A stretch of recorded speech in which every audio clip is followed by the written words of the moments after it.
وہ گئے اور اس غار کے اندر جا کر اس کو دیکھا تو اس کے اندر پورا ہاتھ دے دیا اس کے منہ میں.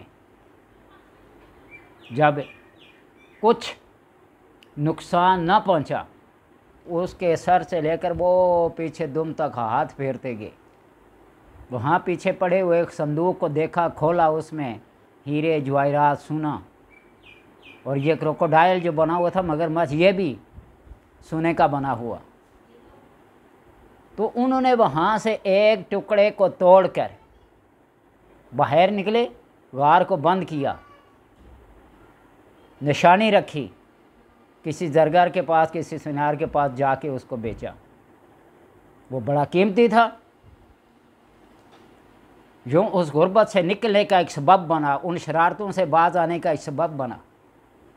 پیسے ان کو ملے، دن با دن وہ ٹکڑے ٹکڑے ٹکڑے کر کے بیچتے گئے، خبر کسی کو نہ ہوتی. حتیٰ کہ جب وہ اتنا امیر ہو گیا تو پھر اس کی اپنی شرارتیں جو تھیں ان سے باز نہ آیا. پہلے لوگوں سے شرارتیں کر کے گالیاں لیتا تھا، گھر والوں تک شکایات پہنچتی تھی. اب اس نے یہ طریقہ اپنایا کہ لوگوں کے ساتھ، بوڑھوں کے ساتھ، بزرگوں کے ساتھ، ہر ایک کے ساتھ شرارت کر کے جب شکایت جاتی تو وہ کوئی ایک پیس سونے کا، ہیرے کا، جواہرات کا لیتا اور گلہ اور منت کر کے اس کو دیتا، یہ لے لے میری شکایت نہ کرنا، یہ لے لے میری شکایت نہ کرنا. غربت کے مارے کو کسی آدمی کو بھی مفت کی کوئی چیز ملے بھول جاتے پھر سارے دکھ و غم کو. تو اس لیے بعض لوگوں کو خزانہ یوں ملتا ہے اور بعض لوگ کیمیا گر محنت کر کر کے پیتل کو سونے میں، سونے کو چاندی میں، چاندی کو کسی اور دہات میں، یعنی مختلف دہاتوں میں. اب میرا یہ کہنا کہ سونے کو چاندی میں منہ سے لفظ نکل گیا، چاندی سے سونا بنا لے، سونے سے چاندی کو بنا لے، مختلف دہاتوں کو ایک کیمیا گری جو ہوتی ہے وہ کسی بندے کو حاصل ہو جائے، میسر ہو جائے، وہ پھر اللہ کے خاص کرم کا بندہ ہے، ہر ایک کیمیا گر نہیں ہوتا. تو اس لیے آپ سورہ نصر کو پڑھیں.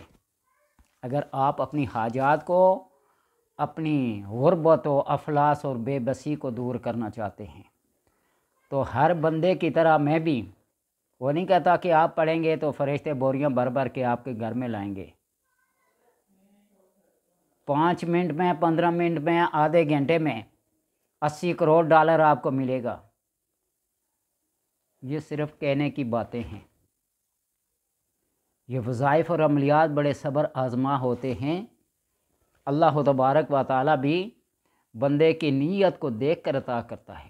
تو اس لیے جب اس فیلڈ میں، اس میدان کے آپ گھڑ سوار بنیں، اس راہ کے مسافر بنیں تو آپ کو ذرا صبر سے، تحمل سے، بردباری سے یہ سب کچھ ملے گا.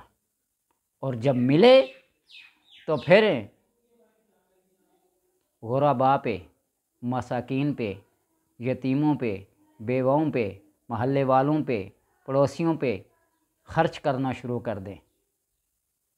تو اللہ تبارک و تعالیٰ اس نعمت کے اندر مزید پھر اضافہ فرماتا ہے. دسترخوان کو لمبا کریں، دیواروں کو لمبا نہ کریں. وہ ایک مثل مشہور ہے نا کہ کسی بادشاہ کا کوئی ہیرا کسی چوہے نے چرا لیا، ایک مثل ہے. اور اس کی تلاش شروع ہو گئی، سارے چوہوں کو اکٹھا کیا گیا، کسی سیانے بندے کو لایا گیا کہ شناخت کرے کہ کس چوہے نے اس ہیرے کو لیا ہے، نگل لیا ہے. بہت سارے چوہے وہاں چھوٹے چھوٹے چھوٹے اکٹھے تھے.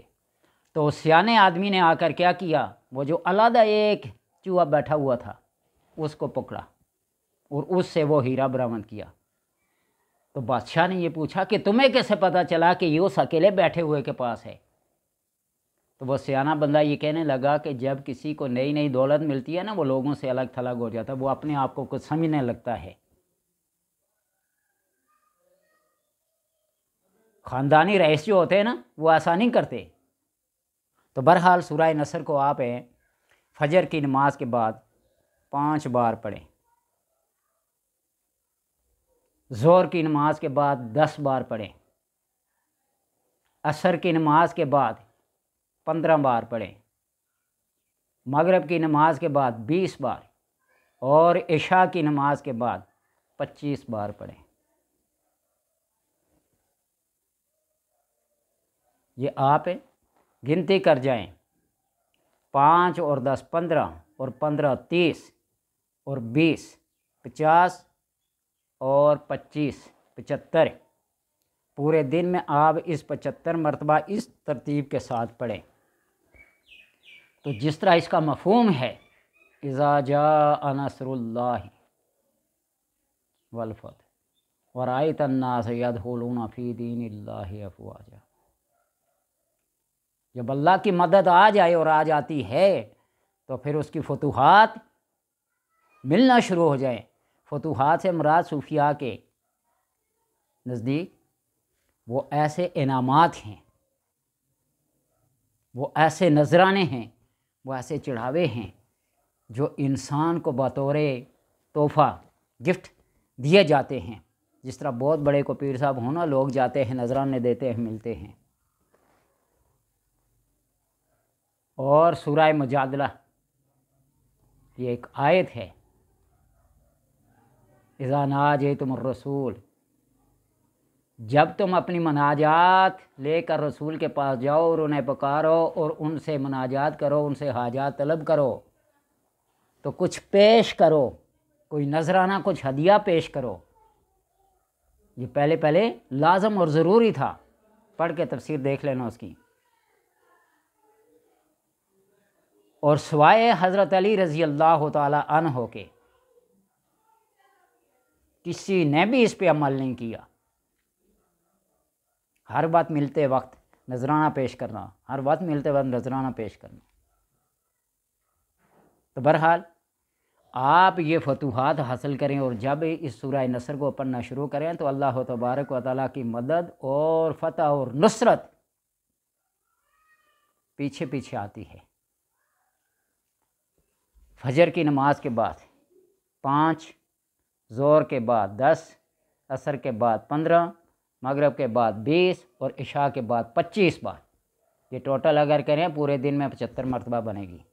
آپ اس کو اس انداز سے پڑھیں، اور اول آخر درود پاک۔ کوئی بھی وظیفہ جب پڑھا جاتا ہے، بتایا جاتا ہے، کوئی بتائے یا نہ بتائے، بسم اللہ الرحمن الرحیم اور درود پاک۔ درود پاک کی یہ فضیلت ہے کہ اس کے اول میں اور اس کے آخر میں جب پڑھیں گے تو درود پاک کو اللہ تبارک و تعالیٰ کسی صورت بھی رد نہیں کرتا، ہمیشہ شرف قبولیت بخشتا ہے۔ اور یہ اصول ہے کہ اللہ تبارک و تعالیٰ پہلی چیز کو بھی قبول کر کے آخر والی کو بھی قبول کر رہی اور درمیان والی کو بھی چھوڑ دے، یہ اللہ کی شان سے بعید ہے۔ وہ درمیان والی کو بھی درود پاک کی برکت سے قبول کرتا ہے۔ تو لہٰذا آپ اس طرح پڑھیں۔ اور دنوں کی جو ہے کتنے دن پڑھیں؟ اکثر لوگ یہ سوال کرتے کتنے دن پڑھیں؟ اللہ کے بندے، جب تمہیں ایک چیز سے فائدہ پہنچ رہا ہے تو پھر پوچھنا کیا؟ آپ کو روزانہ اگر 100 روپیہ مل رہا ہے، میں ایک مثال دیتا ہوں، 1000 روپیہ مل رہا ہے، تو کوئی کسی سے پوچھے کہ کتنے دن تک لینا ہے تو کوئی یہ کہے گا 10 دن پڑھو۔ روز کا 100 روپیہ ملتا ہے تو 10 دن کے بعد اسے 1000 روپیہ ملے گا، تو کیا کہ یہ گوارا کرتا ہے کہ 1000 روپیہ لے کے 10 دن کا باقیوں کو چھوڑ دے؟ اس کی فتوحات اور اس کی نصرت اور اس کی مدد جب آتی ہے اور آتی ہے، اس کو لیتے جاؤ، اس کو لیتے جاؤ، پھر دنوں کا کیا پوچھنا؟ پھر مرتے دم تک اس کا پیچھا نہ چھوڑو جس چیز سے تمہیں فائدہ مل رہا ہے۔ اللہ تبارک و تعالیٰ سے دعا ہے کہ سمجھنے کی اور عمل کی توفیق عطا فرمائے۔